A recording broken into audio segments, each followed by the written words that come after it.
दोस्तों आज हम फुल डिटेल से चर्चा करेंगे अक्षांश और देशांतर रेखाओं के बारे में। दोस्तों अगर आपने ये वीडियो पूरा देख लिया तो ज्योग्राफी का सबसे इजी टॉपिक होने वाला है आपके लिए। नमस्कार दोस्तों, स्वागत है आपका जीके एक्सपर्ट कोचिंग में। तो चलिए दोस्तों स्टार्ट करते हैं। सबसे पहले बात करते हैं अक्षांश रेखाओं की परिभाषा के बारे में। तो पूर्व से पश्चिम तक खींची गई काल्पनिक रेखाएं अक्षांश रेखाएं कहलाती है।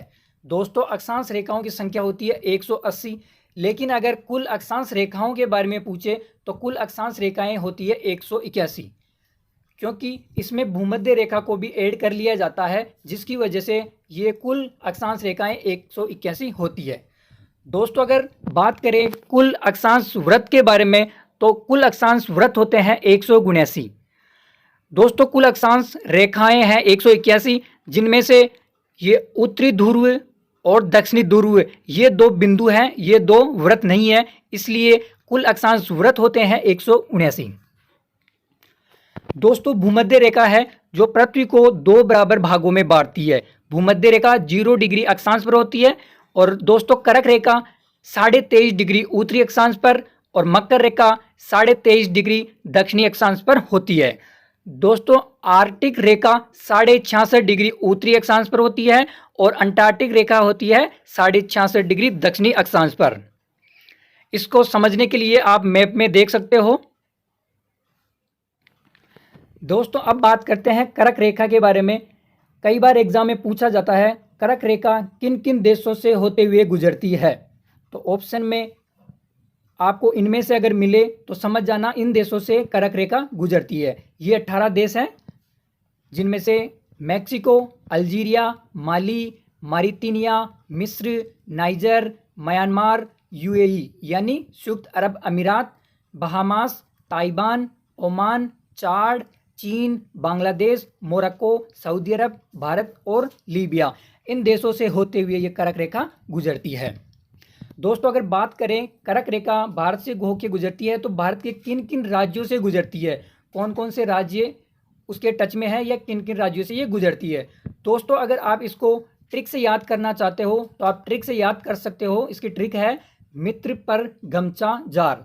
तो इनमें से एक एक शब्द का अलग अलग हो जाएगा, जिससे मी से हो जाएगा मिजोरम, ट्रै से हो जाएगा त्रिपुरा, पै से हो जाएगा पश्चिम बंगाल, रै से हो जाएगा राजस्थान, गै से हो जाएगा गुजरात, मैं से हो जाएगा मध्य प्रदेश और छा से हो जाएगा छत्तीसगढ़, झा से हो जाएगा झारखंड।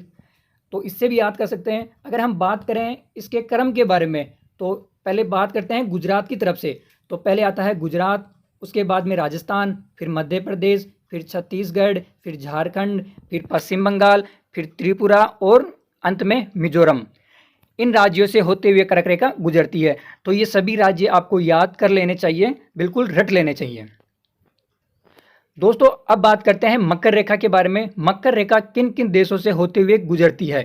तो ये लगभग 10 देश हैं जिनसे मकर रेखा गुजरती है।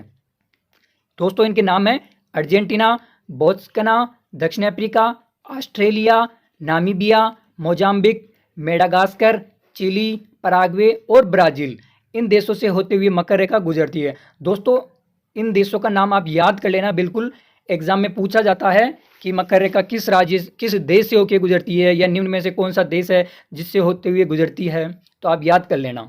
दोस्तों भूमध्य रेखा पृथ्वी को दो बराबर भागों में बांटती है, बिल्कुल बीच से निकलती है और भूमध्य रेखा की कुल लंबाई है 40,069 किलोमीटर। लेकिन कुछ 1-2 किलोमीटर है जो कई बुक्स में ज़्यादा दे रखा है, कम दे रखा है, तो लगभग 40,069 किलोमीटर इसकी लंबाई है।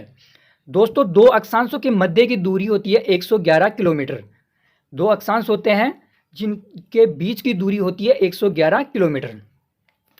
ये इंपॉर्टेंट पॉइंट है, ये आपको बिल्कुल रट लेने चाहिए, इग्नोर मत करना, ये पूरे रट लेना। और दोस्तों अगर वीडियो को अभी तक लाइक नहीं किया तो लाइक कर दो, आप अंत में भूल जाओगे। दोस्तों दो ध्रुवों को जोड़ने वाली काल्पनिक रेखाएं देशांतर रेखाएं होती है। ऊपर की तरफ है उत्तरी ध्रुव, नीचे की तरफ है दक्षिणी ध्रुव। इनको जो काल्पनिक रेखाएं जोड़ती है उनको हम देशांतर रेखाएं कहते हैं। और पूर्व से पश्चिम की ओर जोड़ती है दोस्तों, उनको कहते हैं अक्षांश रेखाएं। ठीक है, देशांतर रेखा भूमध्य रेखा को 90 डिग्री पर काटती है, क्योंकि भूमध्य रेखा पूर्व से पश्चिम की ओर जाती है और देशांतर रेखा उत्तरी ध्रुव से दक्षिणी ध्रुव की ओर जाती है, जिससे देशांतर रेखा को देशांतर रेखा भूमध्य रेखा को 90 डिग्री पर काटती है। दोस्तों, दो देशांतर रेखाओं के बीच की दूरी को गौर कहा जाता है। जो उत्तरी ध्रुव से दक्षिणी ध्रुव की तरफ देशांतर रेखाएं आती है, इन दो देशांतर रेखाओं के जो बीच में दूरी होती है, इस बीच की दूरी को गौर कहते हैं। और ये 3 इंपॉर्टेंट पॉइंट हैं जो एग्जाम में बहुत ज़्यादा बार पूछे जाते हैं, बिल्कुल रट लेना। ये माही नदी कर्क रेखा को 2 बार काटती है, कांगो नदी विषुवत रेखा को 2 बार काटती है, लिम्पोपो नदी मकर रेखा को 2 बार काटती है। तो दोस्तों, एग्जाम में पूछा जाता है कि कौन सी नदी है जो कर्क रेखा को 2 बार काटती है, तो ऑप्शन में आपका मिल जाएगा माही नदी। या पूछ सकते हैं विषुवत रेखा को 2 बार कौन सी नदी काटती है, वो है कांगो नदी। और मकर रेखा को 2 बार काटने वाली नदी कौन सी है, वो है लिम्पोपो नदी। दोस्तों, अब बात करते हैं पृथ्वी और सूर्य की स्थिति के बारे में। ये थोड़ा इंटरेस्टिंग टॉपिक है, इसलिए इसको थोड़ा ध्यान से समझना। दोस्तों, ये मैंने सूर्य थोड़ा छोटा बना रखा है पृथ्वी से, लेकिन आप आसानी से समझ जाओगे इसको। दोस्तों, 21 मार्च को सूर्य पृथ्वी के बिल्कुल सामने होता है, यानी कि सूर्य भूमध्य रेखा या विषुवत रेखा के बिल्कुल सामने होता है, जिसकी वजह से सूर्य का प्रकाश पृथ्वी के सभी भागों में समान रूप से पहुंचता है। इसलिए 21 मार्च को दिन और रात की अवधि बराबर होती है, यानी कि 12 घंटे के लिए दिन होता है और 12 घंटे के लिए रात होती है। दोस्तों, 21 मार्च के 3 महीने बाद यानी कि 21 जून को सूर्य की स्थिति कर्क रेखा के सामने आ जाती है। भारत कर्क रेखा पर स्थित है, इसलिए 21 जून को भारत में दिन की अवधि बड़ी होगी और रात की अवधि छोटी होगी, और 21 जून को गर्मी अधिक पड़ेगी। दोस्तों, 21 जून के 3 महीने बाद, लगभग 3 महीने बाद 23 सितंबर को सूर्य की स्थिति वापस विषुवत रेखा के सामने आ जाती है। इसलिए जो स्थिति 21 मार्च को थी, वही स्थिति 23 सितंबर को हो जाएगी, यानी कि 23 सितंबर को सूर्य का प्रकाश पृथ्वी के सभी भागों तक पहुंच जाएगा समान रूप से। इसलिए 12 घंटे के लिए दिन होगा और 12 घंटे के लिए रात होगी। दोस्तों, 23 सितंबर के लगभग 3 महीने बाद यानी कि 22 दिसंबर को सूर्य मकर रेखा के सामने आ जाएगा, जिसकी वजह से सूर्य का प्रकाश जो नीचे की तरफ दक्षिणी ध्रुव है, वहां पर सूर्य का प्रकाश अधिक पड़ेगा। इसलिए दक्षिणी ध्रुव में दिन की अवधि बड़ी होगी। लेकिन दोस्तों, 22 दिसंबर को उत्तरी ध्रुव की तरफ दिन की अवधि छोटी होगी, क्योंकि यहाँ पर सूर्य का प्रकाश कम मात्रा में पहुंचेगा।